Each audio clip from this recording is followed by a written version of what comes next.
What's happening, y'all? It's another one with the 101 with the supervillain. I'm the supervillain, Mr. J. Washington, and I'm going to be professional and turn my phone ringer off.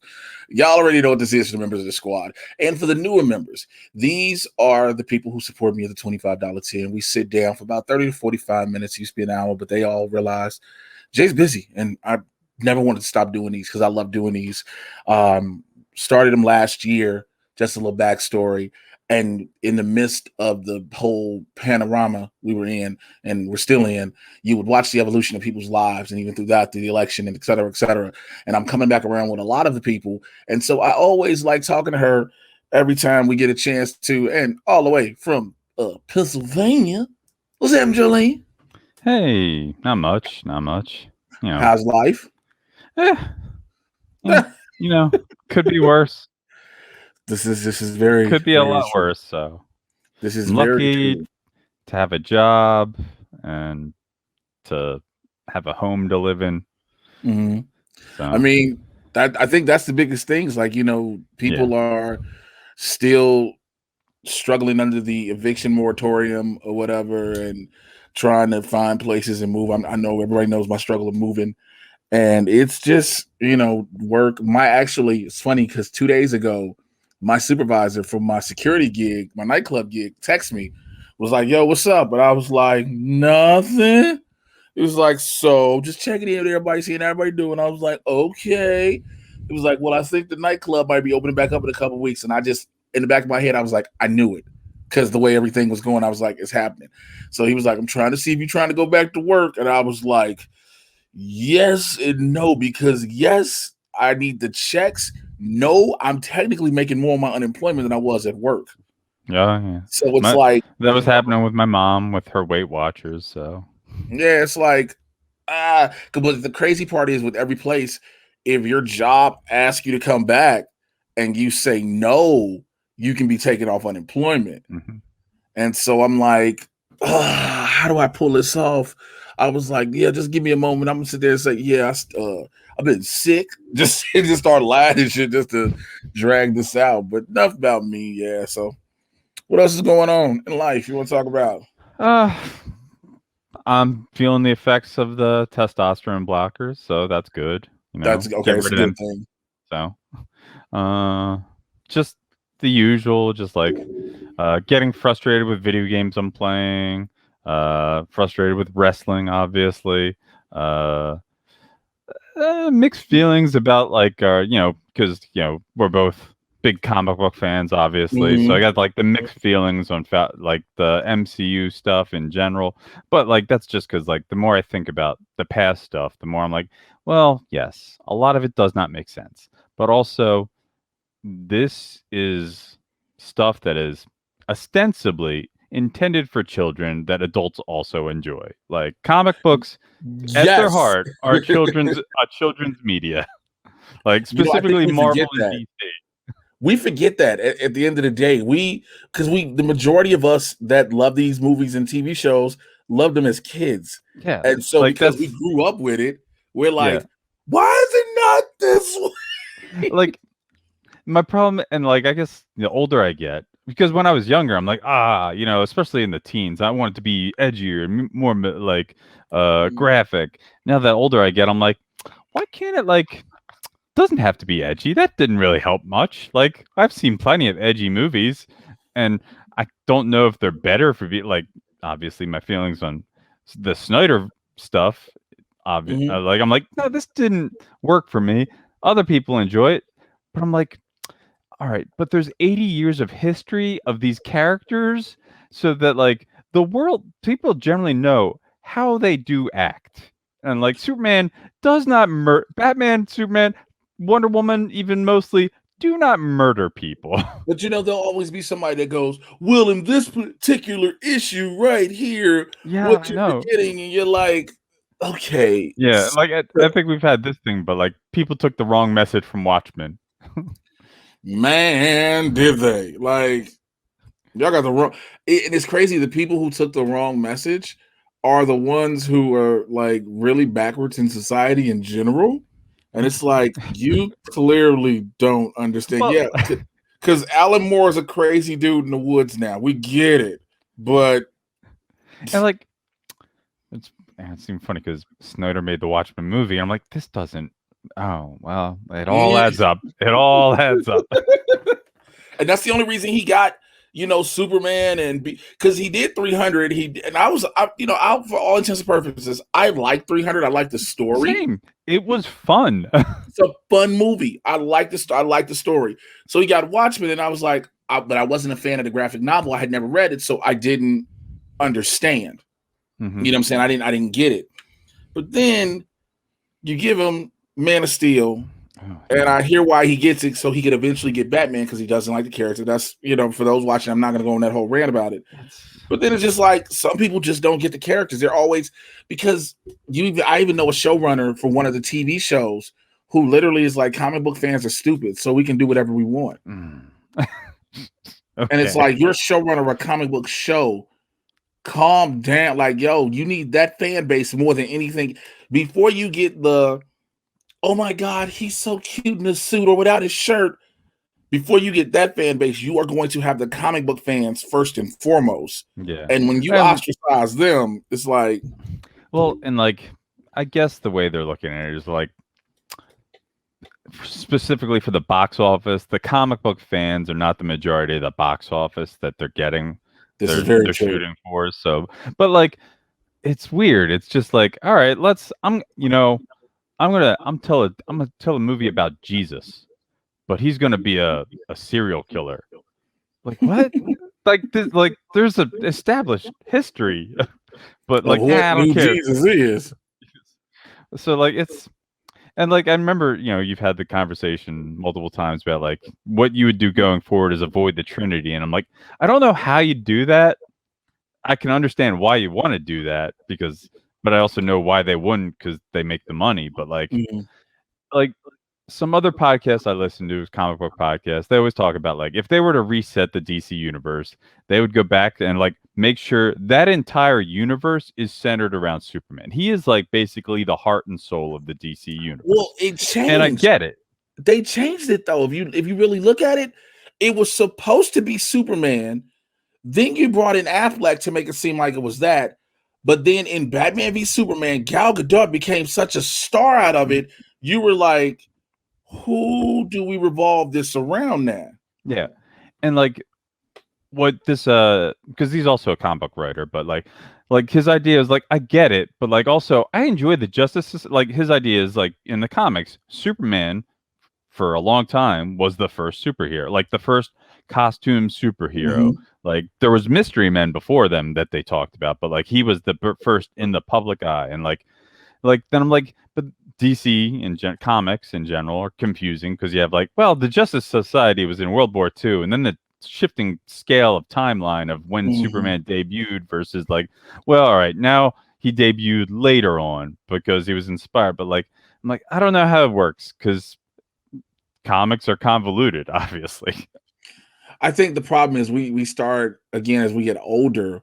We start trying to rationalize something that really shouldn't be rationalized. Oh yeah, like it was Black Lightning. I forget. Maybe it was a recent episode. It was the second part of that two-parter, or the first part of the two-parter, where it's like, I know a guy in Central City. He'll be here in a flash. That's all I need from superhero stuff. Like, if you can't have the guest star, just write a line like that where you're referencing something else that exists, and people will be content. Like, well, at least I will be content.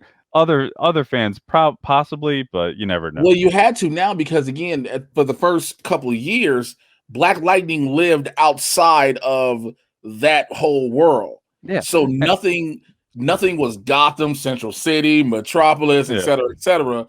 Crisis happens, and it's like, yeah, you can't just keep going and living your life and not acknowledge at least somebody. Yeah, I just think we want certain things that should make rational sense. I agree. Yeah, like, and like again, like to the child aspect of it, I'm like, Batman the Animated Series is still like widely respected. Why has no one tried to do just like a live action version of that? Like, it's so confusing. Probably because of what it is. Probably because of that. Because it's damn near perfect as what it is. right? When you look at for it to be animated, the way that it's drawn, the way it looks, the feel, the theme, everything, it would be almost impossible. Oh yeah, no, but I mean, like, just look at the scripts because they were writing, and they had so many censors that would say, "All right, you can't show this, you can't do this," but like, even the censorship helped them make it darker at times. Like, I think it was Robin's Reckoning when they do the flashback of the death of his Mhm. parents, and they wanted to show the parents falling to their death, and censors like, no, you can't do that. So they have the shot of like the trapeze swinging, and then it like you just hear the gasp of the audience, and then it just swings back empty, and I'm like, oh, that's way darker, and like it's real good, and it's not like super edgy. It's very dramatic, like, but like I don't know, like just the writing was very good in my opinion. And many of it was Have you watched Invincible yet? no. Yeah, I that's just started me. watching There's it. just so much stuff that I'm like, yeah. You know what? Because everybody was like, I watched it because everybody. I had some people ask me, was I going to review it? And like I told somebody else, I was like, I don't have time to.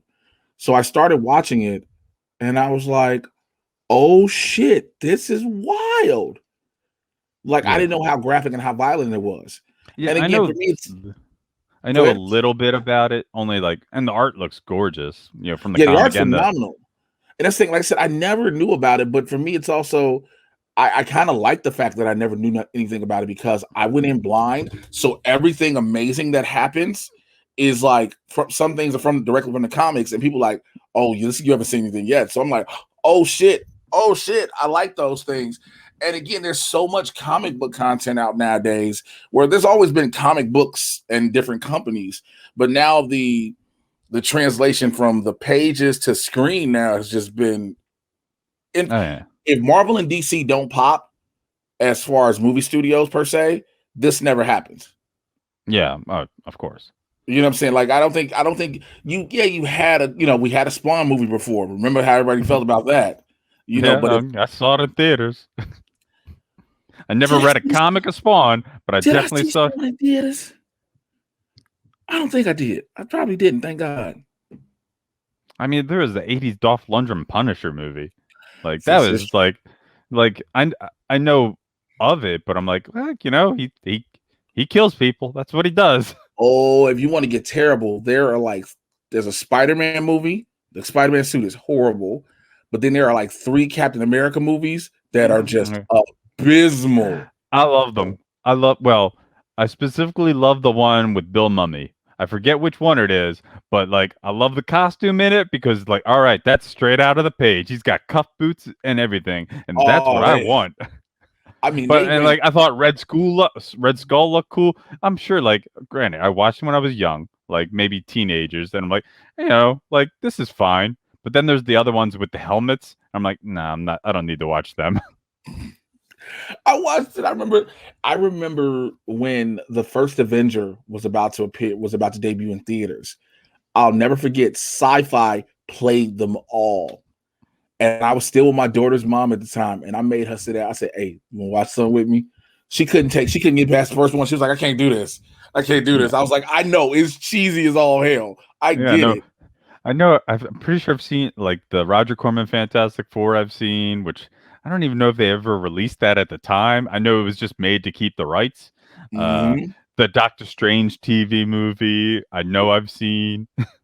Like they just like because at the time they're just like, all right, let's make sell all these things, and people are like, I guess we'll make them, or just like to keep the rights, or like, That's and I literally how love, you got that. That's how you got Fan Four Stick. yeah, That's yeah, literally how we got the Josh Trank Fantastic Four. Everybody thought, oh, they're trying to reboot it. No, Fox was just like, if we don't do something with this within a certain amount of time, we lose the property. hmm And I and was that, like, like okay, there's like the Corman Fantastic Four again. Love those costumes because they look like the Fantastic Four costumes. They got that white was the gloves and thing. boots.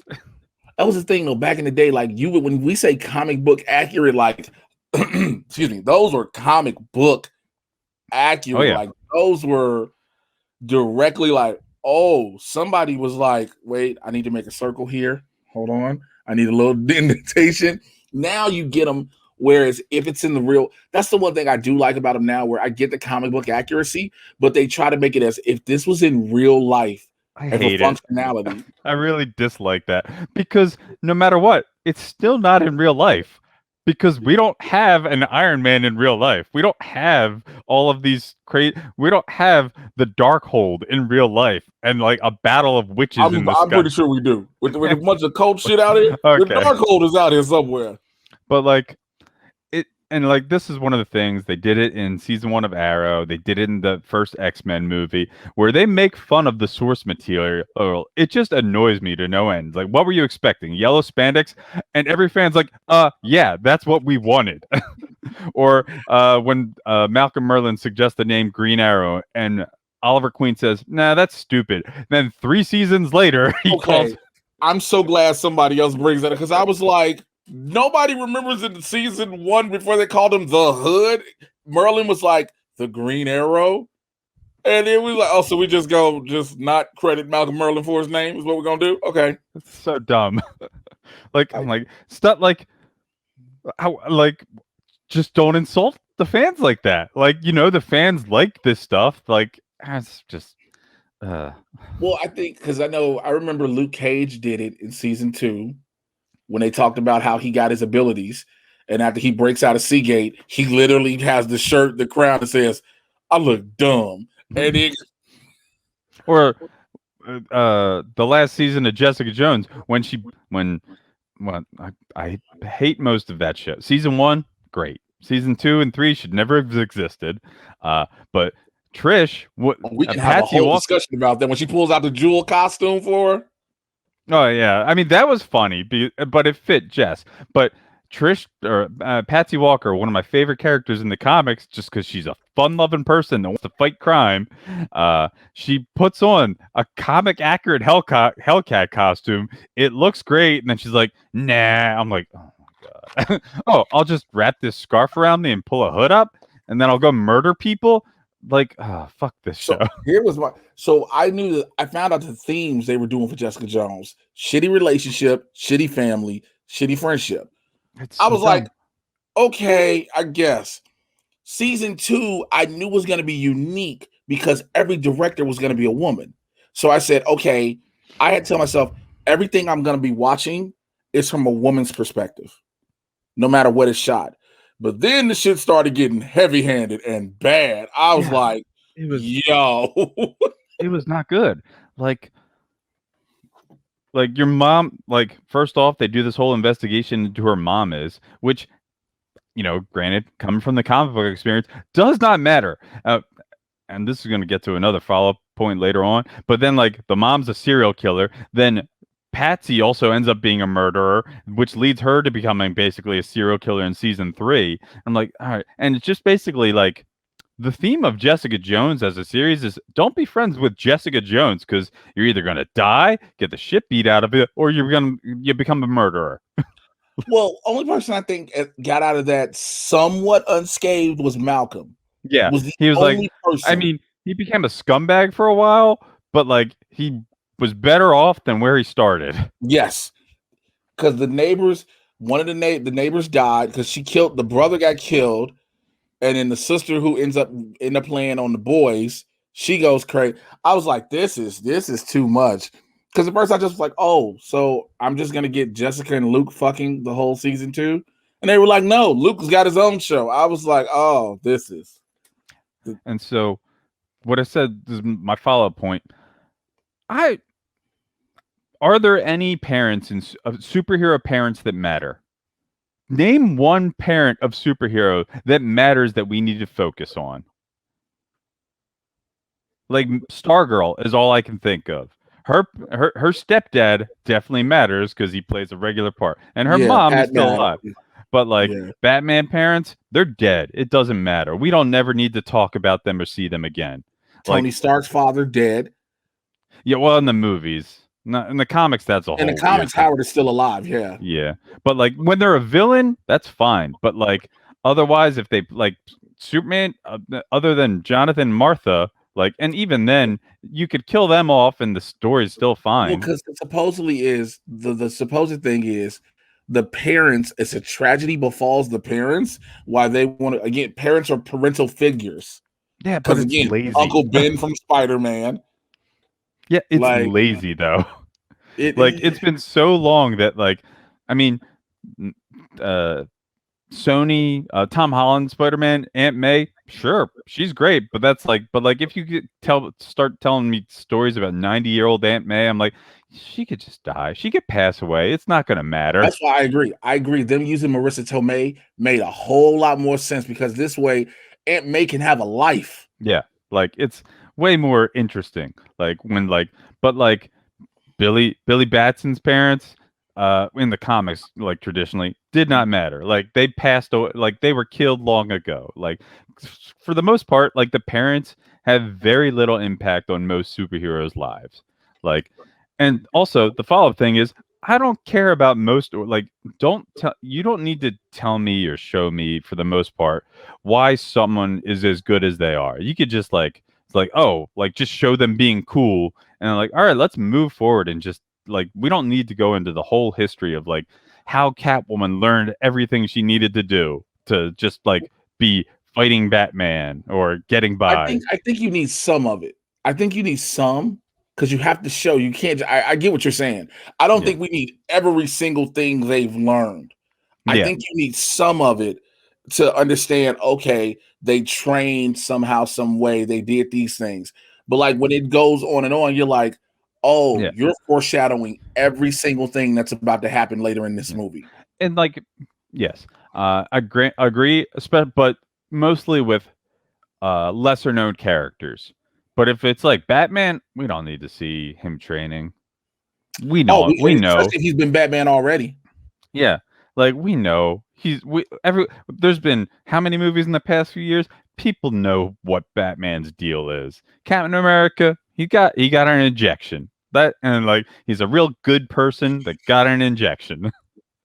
Yeah, and you also find out the reason. There's only one reason that Steve is good as a hero and Bucky's not, Walker's not, or anybody else.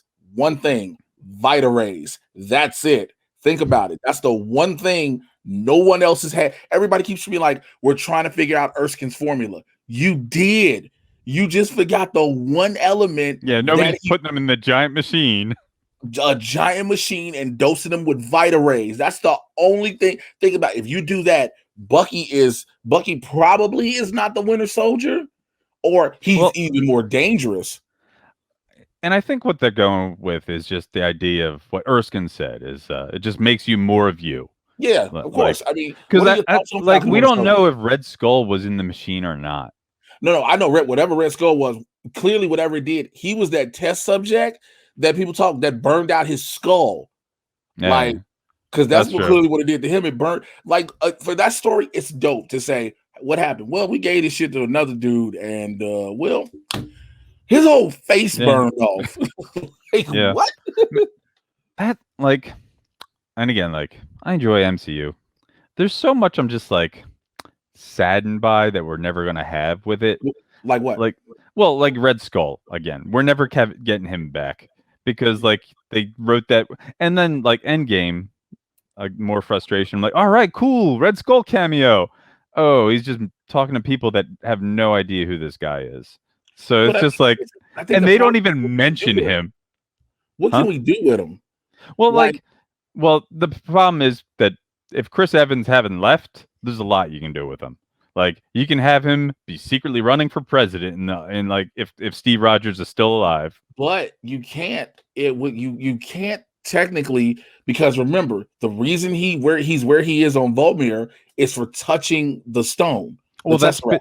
but that's because if he was never in that written in that scene, and like, because the whole, like, that is part of why like Steve's also being like, the same movie is written to write both of them off, Steve and Red Skull, basically. Mm. Like, if Steve's not getting written off, Red Skull's probably not getting written But off. is Steve getting written off in the sense of the fact you just know what they're going to do is they're playing the whole Well, Steve has to go into the ice? this I'm is talking confused. about like after the fact, like after we've all seen Endgame. Like, Mhm. oh, they knew that they were writing Steve and Tony out of that movie, so they write Red Skull off in for a fun cameo, Okay, I basically. got what you're saying now. I But got what you're like, saying. if Chris Evans isn't leaving the franchise or whatever, they don't need to write Steve off in Endgame, so they don't need to have Red Skull in that situation.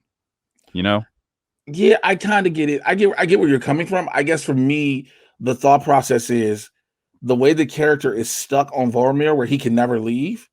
Like, how Yeah. does he come back? Or because his whole thing is he can never obtain the stone himself. We Oh get yeah. that. So He can like never obtain the soul stone himself. yeah, if we're talking about like with what happened and how they would write him back, I don't know. Yeah, But yeah, like that's that's what why I'm I'm going sad through. Yeah, that he was written into that situation in the first place, you know? gotcha, Like gotcha. because like this also ties into the fact that I've been reading I started reading Mark Grunwald's run on Captain America. Mhm, Grunwald he started writing in 1980 or 89 maybe, but he writes Captain America straight, no breaks for 10 years straight for Marvel Comics. wow. Like he was at the time he was considered like the person that knows everything about Marvel continuity so much that when I forget which other comic it was introduced, but it was the TVA, Mhm. the Time Variance Authority. They had a running gag where every officer of the TVA is named Gru, and they're all clones of Mark Grunwald because only he understood the continuity of. He also wrote, and this is a series I need to read, but it's not Squadron Supreme. He wrote the original Squadron Why Supreme. does it sound familiar?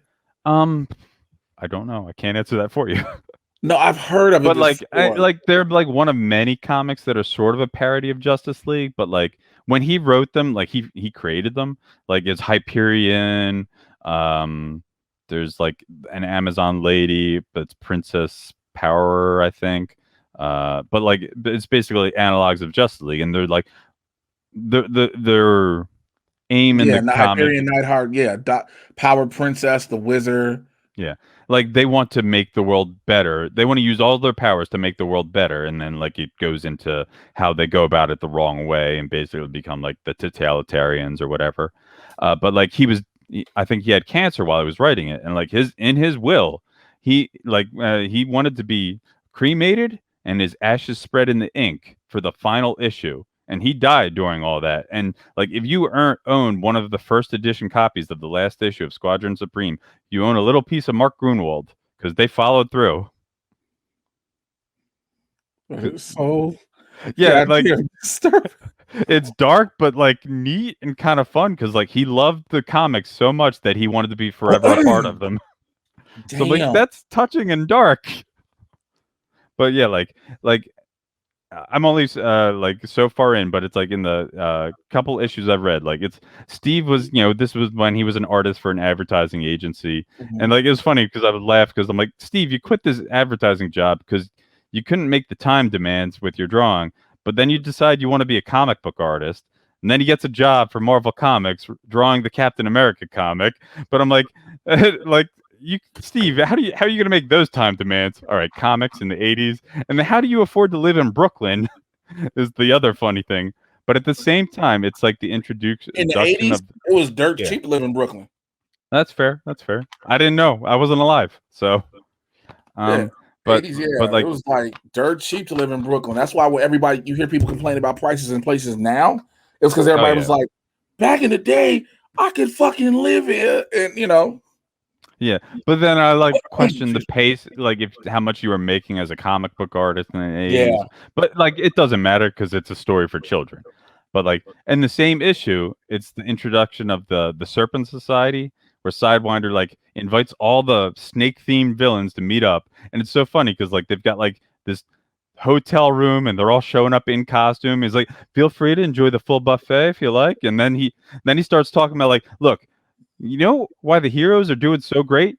Because they work together. Like they're unionized. So let me talk about the glories and wonders of unionization. So Start I'm like, pulling out a PowerPoint.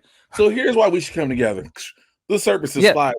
What He's can like, we do for you? It's like I will break you out of jail every single time you get arrested, and like here's the and like, and I'm loving this because like oh here's the supervillain talking about how unionization is great, and Hey, then like listen, you ain't lying. yeah no, but then it's funny because like one of them I think it's Constrictor. He's like nuts to your union. Then he goes outside, grabs a payphone. He's like I'm gonna scab these guys out to the Avengers. Like you piece of shit. I hate you. So and he gets his ass beat for it. So I'm like yes, all right. Uh, You're like, yes, this is what happens. but then like I'm very excited to get to the point where and I forget which issue, but like it's about like Kingpin and Red Skull are both basically having a drug war in New York, and it's Okay. basically they end up at 2 a.m. in Yankee Stadium where they fight each other in just their underwear. And it's just so cool because it's like, hey, New York's my Kingpin is like, New York's my city, get out. And Red Skull's like, how about this? We fight each other. Whoever wins gets the if you win, you can buy me out and I'll leave. If I win, I get to keep doing what I want. And so like they strip down to make sure that nobody has any weapons. And it's just like in Yankee Stadium. That's the fun part at 2 a.m. As a comic fan, there are certain things now I'm hearing. I'm like, oh, I need to go back and find all these because it's funny you bring up that issue and that fight because it always brings up the question of is the Kingpin a mutant? Yeah. Well, like in that, like he's like you think this is just flab? No, this is finely toned muscle. Right. This And is then just like a lot of big ass muscle. yeah, and like the best is like like Red Skull, because he's an arrogant Nazi, and like Kingpin's like, oh, you fucking not you piece of shit Nazi, get out of my country. Which is crazy because like he's a villain with a moral compass. He Oh like yeah. Well, it's like when they had the Captain America Batman team up. Joker's like, I may be a lunatic, but I'm American, damn it, as he turns on the Red Skull. I'm an American. Like But yeah, like it's fun because like Red Skull's like now you finally fall as he does like these jabs to Kingpin's bare feet. He's like, oh, you want me to fall? So he just wraps his arms around him, just falls forward and just crushes him. And it's like, oh, that's it. Red Skull's trapped. It's over. He loses. But like well, you one know what thing I I'm doing did, after this? I'm looking for that on Amazon. Because damn, that's yeah, funny. like and if you, I bet you probably Marvel Unlimited, I believe it is, or Comixology is another Well, good place. you know what the thing is, I've been recently buying paperbacks because I'm Oh yeah, already I'm in front of this TV or this monitor I already get you. enough, and Oh my yeah. phone and everything. So it's like I got the whole the Eternals the Dream of Celestial saga because I'm pretty sure that's what the movie is. Yeah. So I So wanted to read. the one other issue I did get to was the introduction of Flag Smasher, which is like very early on in his run. And Flag Smasher, he's the guy. And you, when you read the issue, you can see the parallels of what they're doing in the TV show with Carly specifically. Mhm. Like his whole thing is like, no, like my dad was an ambassador. He wanted to like promote peace. I love peace. It's very like peacemaker. Like I love peace, but I will kill to ensure peace, To basically. ensure peace. Yep. Yeah. And that's the whole thing. It's like, no, we have to like we are all the same human people. Like we shouldn't be having wars just based on you're from this country and you're from this country. And if I have to kill this reporter to make everyone believe that like agreed with me, I will do it. And like Captain Start having a America is like passionate speech. You know what? I believe we all are human. We bleed the same. We sometimes need one another blood. But if I gotta break this motherfucker, oh, and like one of the best panels is like it's the American because at the same time like in the issue Captain America just got his back paycheck from the U.S. government. And he's like, I didn't want this money. I told them just keep it, and they said, well, they can't because bureaucracy. So like he had to like, and it was like he made him a millionaire. He's like, I don't know what to do this. So like, it's like I know, like, because like he found a letter at Marvel Comics addressed to him. It's like I'll create a national hotline where people can reach out to me because like not everything is an Avenger issue, and I want to help everyone in America because I'm Captain America and I care about everyone. And like this was the press conference where he's going to reveal this, yeah, and like, and Captain America is like, I agree. Like we shouldn't be fighting all these wars, but like your methods are insane and I will stop you. And like, but like the crowd is shouting at this guy, get away, you communist. And he's like, what are you talking about? I hate communists just as much as I hate, hmm I am just anti-nationalism. I'm like, well, that word has a different meaning now in 2021, but man, don't it? like, he's like, no, I'm just anti-patriotism. But it's funny because with everything we just talked about, how Captain America still was like a B tier character, a BC tier character. Like there's some people like, oh, Captain America was a dude. Like, no, he wasn't. Yeah, like Spider-Man is their cash cow. He is the main He, character of Marvel he's their main. Comics. Yeah, he's Marvel's main Like thing. That's why. after that, X-Men easily. Oh, but that's why Marvel is so mad Sony won't give him back, and I mean, Sony is like, I no. yeah, like I can't blame Sony. Their businesses. Like that's I have your equivalent of Batman. as far as cash, what it is, because Batman's like a $10 million property alone. Yeah. And so to have the equivalent of that in Spider-Man, and you know you're gonna generate money off movies, and that's why Sony's like, you know what? We don't need none of these characters. We got Spider-Man's peoples. We're gonna make all these Spider-Man movies. And you're like, Yeah. ugh. Like, and it's weird as the fan because I'm like, all right, you want? Oh no, that can't happen. But like sometimes the movies are like that's basically will I have fun, Mm. hope for the best, prepare for the worst type of thing. But I'm like like that yeah, with like so many movies and TV shows now. Cap, like you said, Captain America wasn't like the big thing, but he is by far like reading more and more. As a younger kid, I hated him because I also hated Superman. Now that I'm older, I'm like, oh, they are the same character, and I love them both.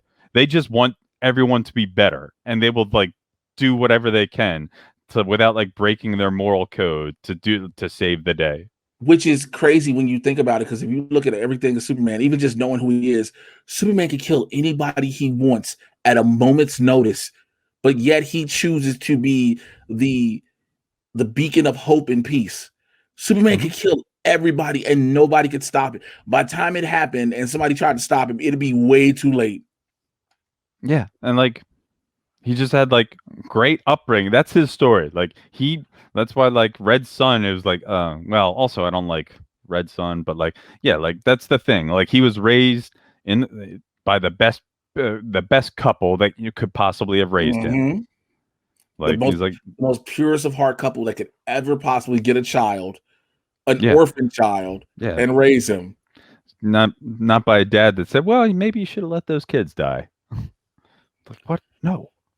That's why like so like the Martha and Jonathan, I'm torn on it because like I like as growing up with the TV shows, like the animated series, Mm. they never died. Uh Lois and Clark, they were alive. The Superboy live action series, I which remember that. I missed. I was watching it on DC Universe, and now it's gone, and I hate it because it's not on HBO Max. Like the first two episodes, bad, but then the third episode is Abe Vigoda as a Holocaust survivor, thinking that Superboy is the Ubermensch, and like he's afraid and terrified. And I'm like, oh, this show took a dramatic turn. Oh my Like, god, I gotta find. I'm gonna check YouTube and whatnot. I'm gonna see if I can find that. yeah. And one of the fun stories I know, like, because they replaced the first actor, and then there was one actor that played Superboy for the seasons 2 to 4. Uh, Mm. but then he auditioned for Lois and Clark, and I remember the story. Like apparently like they loved him in the audition. Then they looked at his resume, and was like, "You already did this. What did you do?" I'm like, That's hilarious when you don't get the role because you're like, we're trying to do something new. yeah, but and it sucks now looking back because I don't want to rewatch something with Dean Cain. That guy sucks Man, ass. I think we all feel this. I think you'd be like, man, I don't want to watch like yo, Lois and Clark was amazing. You'd be like, yeah, man, but Dean Cain is in this shit. Oh yeah, I've been watching like Xena too, and like they have crossovers with Hercules. I'm like, I love this show as a kid. Oh, Kevin Sorbo. Oh, you piece of shit. I love how Lucy Lawless calls his ass out though. Yeah. Right? Yeah, like all of the cast, like that is not him, is all like, nope. Kevin, fuck you. So Superboy is available on YouTube, iTunes, Google Play, Amazon, and Apple TV, but you got to buy them all. Ah, So that's why they took it off of everything for free. it's It was fun, especially because like I remember when the season 1 came out on DVD, and I bought it, and I convinced my friend at the time to also buy it. I was like, "Yeah, I remember like this episode where like Bizarro's rampaging through a mall because they have a live action Bizarro in it, Yo, the and like, Bizarro, because I remember I'm Kent Clark, and no one. That was the only thing I had the issue. I remember as a kid, I was like, yo, I understand that Bizarro is the backwards version of Superman. I get it, right? Clone gone bad. However, when the clone decided to have a secret identity and no one thought it was awkward that the clone's identity name was Kent Clark, and everybody was just like, no, this is normal. Excuse me. yeah, but like it was a fun like because they had I don't know if you're familiar with the actor Michael J. Pollard. He was in Scrooged. He was like the homeless guy that ends up dying. That like Bill Mhm. Murray meets the one time. But like he plays Mr. Mixie Spit like in a couple episodes. And he wears like the bright orange costume with the purple hat. And I'm like, hey, Soupy baby. It's just so much fun. And like it was just and like I remember Stacy. Like that's where like I didn't know her at the time, but Stacy Hydeck was in the show, and I loved her in Sequest, uh, DSV, I think it was When you called. step back and think, I know I'm just saying when you state certain actors and then you realize how excuse me, how far back their careers go. Yeah, That's crazy. Like but like, and like it's just it's a very of the time show, but like it does like the good Christopher Reeve stuff where like, oh yeah, no, Clark Kent's a huge nerd. That's why no one would ever suspect him of being Superboy or Superman or and Superman. Like, Christopher Reeve, like he played that part perfectly. Like, yes, he he did. was just Yes, like he the did. hunched over and then he does the scene where he straightens his shoulders as he's ready to reveal himself. Then he's like, oh, I can't do that. uh, but yeah, like That was one obviously. of the things I always liked because I've always been, somebody had to point that out to me first and foremost, that there were the small little mannerisms that Reeves did to tell it how he walked slouched over as Clark Kent, Hmm. how he literally he belittled himself on purpose. He'd slouch over, he'd be all like this, and it's okay, Lois. Yes, Mr. White, all that shit. Until it's like he gotta go and all of a sudden raises his chest up and everything. And I'm like, Oh yeah, ah. like it's like when he first appears in Supergirl and he's on the phone with Perry and he's like, I'll get right on that lickety split. Yes, sir. I know not many people say lickety split, but to be fair, not many people say great Caesar. Oh, all right, sir. Yeah, goodbye. Like it was just yeah, it's just the secret identity shenanigans are a lot of fun. The other thing I miss is the S curl, like in the hair. Like it's such an Yeah. iconic part of him They that tried to like do it with Tyler Hecklin a little bit. They tried to do it yeah, somewhat, but they were like, we can't get his hair to bang out yeah. in the But front. like and that's like I loved I can't remember his name. British guy has the shotgun arms in the Mission Impossible. Superman, obviously. Oh, Henry Uh Cavill. yeah, like I like him, but I'm like, yeah, the director just didn't, as he said, wasn't really a fan of the character. So like And that's his why, and Clark Kent again, is not like nebbish at all. and that's why. And that's one of the reasons why Cavill left originally, because Yeah. he wanted different. He wanted creative control with him and his management, because he wanted Superman to be different than I what would it have was.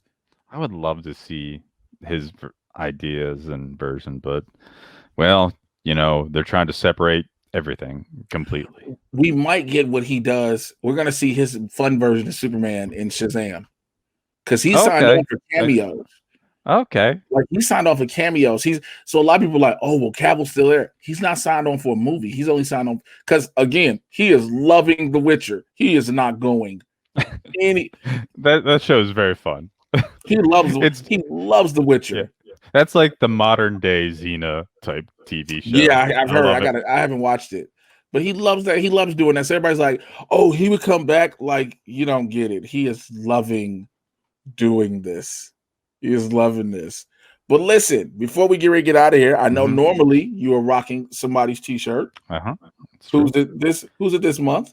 I am Mia. Oh no, wrong thing. I can't see. I don't know if I wore this, but No, you haven't uh, worn that one. okay, this is Davian. She's from New England area. She works a lot with Limitless Wrestling. I know she had some matches on AEW Dark a while back. But yeah, she's from the New England crowd. She is not America's sweetheart. She's now in the Scrunchy Squad with Becca. They're a very fun tag team. I'm very upset with Becca, but that she's technically the baby face. So she forced a scrunchie on another wrestler that I really like. So I was like, but yeah. So definitely always check that out. Again, if you're in the squad, you can talk to JoLene as through the Discord, uh, Twitter, let them know, and Uh, Twitch. yeah, Twitter and Twitch are at JoLene double O negative. Basically, that's it. I Yeah, like that's how you it. did it. It was like that's it. Y'all already know where I am. And again, all for those who are new to the squad who have joined on, I appreciate you all. This is what we do once a month, and these are always amazing. I love talking to everybody. So stay tuned for the next one. I'll holler at y'all again. I'm out. Take care. Bye.